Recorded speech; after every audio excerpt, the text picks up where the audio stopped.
Hey, yo, what's up? Back at you with another video. Renaldo Gouws is responding. He's got a video saying, what is the Minister of Police hiding from South Africa? Let's find out what his take on this whole issue is. Hey, what's up guys, it's Renaldo here. So first and foremost, please be sure to subscribe if you have not. If you enjoy this video, then please be sure to smash the like button and please share this far and wide on WhatsApp and on other social media platforms. Alright, so this past weekend, something massive happened. Something that has not happened since we become a democracy. And that is a high-ranking SAPS official calling out politicians, the judiciary and businesses for their involvement in syndicates and involvement in corruption, and or at least alleged corruption. So I'm talking of course of KwaZulu-Natal's Provincial Commissioner for the SAPS, Nhlanhla Mkwanazi, and he made some... Hey yo Renaldo, what's up man? You're joined here by my chat. I've got the noble nitpicker here. Says let's hear about you and your attacks on mainstream media. Let's go. Bold statements and called out two people by name. And the people that he's called out is the police minister, Senzo Mchunu, and then also the National Deputy Commissioner, Lieutenant General Shadrach Sibia. And there's been a lot of hoo-ha in the news about these explosive allegations, but not a lot of people know exactly what the allegations are. So I'm going to break it down into bite-sized tidbits of information for you so that you exactly know what this individual did. Now, first and foremost, the most important thing here is that this individual needs to be protected at all costs, because he has evidence. He proclaimed that he's got evidence for everything that he is saying. And now we must understand that this is South Africa. We have 84 murders a day. We've got a lot of corruption. So of course there's a massive target on Nhlanhla's back as well as that of his family. So he immediately needs to be protected. But what did he uncover? What has he spoken about? And I've made some bullet points here that I want to share with you. So excuse me if I'm reading it off, but I need you to understand what the allegations are. Now the first allegation is the disbandment of the task team. Now what task team? Now in KZN, they created a dedicated task team for the political killings that was taking place in KZN. Now this unit investigated over 600 politically related dockets and made 436 arrests. Now Mkwanazi alleged this was orchestrated to... Hey yo Renaldo, you're being called here man to call out Sullivan. He's out here trying to flip the script on Nhlanhla Mkwanazi. If you've got a problem with politicians, you have to have a problem with somebody who's trying to defeat the ends of justice in such an obtuse manner. Shield politically connected members of a criminal syndicate from prosecution. You would think that some task team that has such a high arrest rate for the people that they investigate should be protected and should be allowed to continue. But yet, the police minister asked that this task team be disbanded. Now, the obvious question is, why? Well, that leads to the second point, which is the docket neutralization.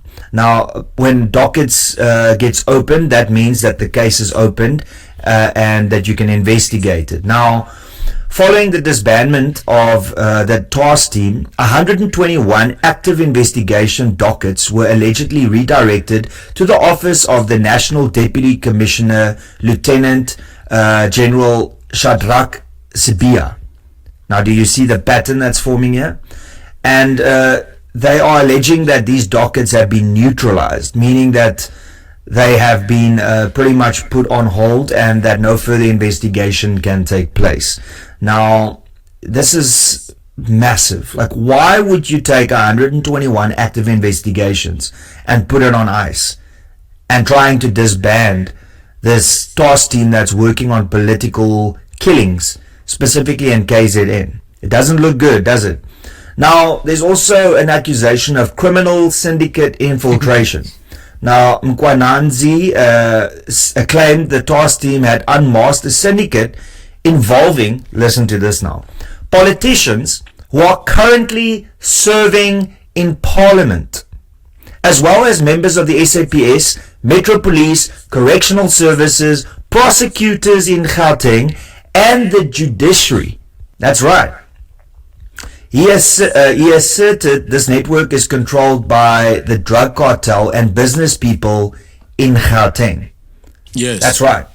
Yeah, so that's right. The statements made here by Nhlanhla is quite massive, and if it's true, this is arguably on par with state capture, because to an extent this is Cyril Ramaphosa's version of state capture under his watch as the president. Under Jacob Zuma, we of course had the Zondo Commission, which investigated what corruption and what state capture took place under Jacob Zuma, and here we have a similar situation with breaking news of potential state capture and political overreach and trying to silence people, which is of course Cyril Ramaphosa's state capture.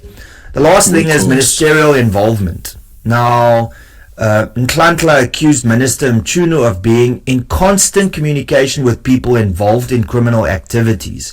He also highlighted that firearms linked to high-profile killings, including artists in Gauteng, were in police possession, but no action has been taken. Evidence cited included WhatsApp messages suggesting prior knowledge of the task team's disbandment and discussions of solutions to investigations. Yeah, it's quite intense, and the question that you have to ask yourself is, why would Nhlanhla put his life on the line with no real upside? Because let's be real, I mean, he's making these allegations as a provincial commissioner of the SAPS, and what benefit is there for him? Like, whether it is getting a promotion, which obviously after what he's done he won't get. So you have to look at what the upside is. Is there cases open against him now that he's trying to take the attention away from him? No. Is he looking for a promotion? No. So then you have to ask yourself, well, it looks like he just wants to blow the lid off of the secret. No. What did I do? And it seems that there is a lot to be answered for, specifically by the president and specifically by the minister, who of course at the moment is the Minister of Police. This is the person that you really should have that is clean cut, that there's no question marks over this individual, because after all, we rely in this country on the rule of law. Ayo, Sullivan is fighting this guy. What do you have to say? Hey, Renaldo, what do you have to say to Paul O'Sullivan? He's after him.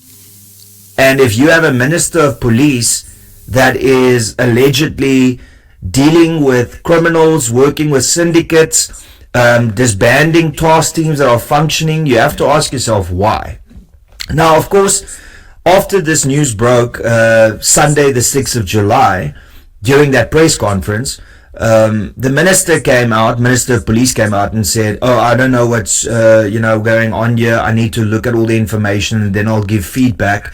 Then eventually a couple of hours later he came out and pretty much said that it's all lies, and cases must be opened so they can investigate it thoroughly. We'll see about that. So Ramaphosa also came out and said, well, this needs urgent attention and I will do it as soon as I'm back from the BRICS conference.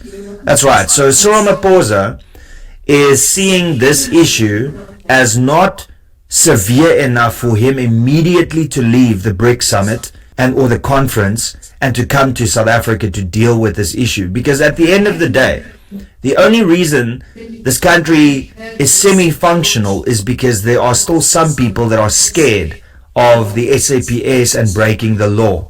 I don't mean scared of the SAPS in a negative way. I'm talking about if you are a criminal, you are scared of the SAPS. And yet here we are with the president, and arguably the biggest crisis since he became the president.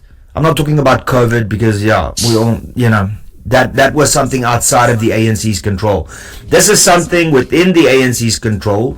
I mean, it's one of his cabinet ministers, and he is just saying, I'm not going to deal with it right now. I'll deal with it when I get back. It just once again illustrates where South Africa places on the importance level for Cyril Ramaphosa in dealing with massive issues. Now, political parties have come out and they've said, we need investigations, we need this, we need that. I just wish that we can just go straight to court rather than having to have another Zondo commission that's going to cost hundreds of millions of rands, and at the end of the day, nobody is arrested.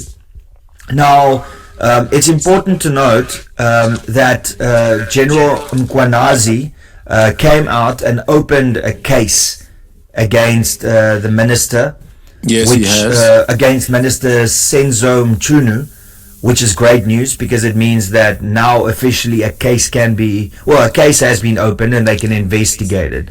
But I just wanted to get the crux of the matter and why this is so groundbreaking out, because I know that the media is all over talking about various different things, but they're not actually focusing on what he said and what could potentially be damning, not only to the Minister of Police, but also to the President of South Africa. So I hope that was informative for you. Please be sure to smash the like button. Please be sure to subscribe to this channel. Please share this video far and wide so that more people can see exactly what was said and what the big hoo-ha is about. Lastly, if you enjoy my content, then... Yo, let's leave Renaldo right there, nah? We've caught up with him. Brother AP, you thought Renaldo was chatting with me? We'll chat with him sometime, soon. We'll see. Hope you like, hope you comment, hope you share and you subscribe. I'll see you in the next one.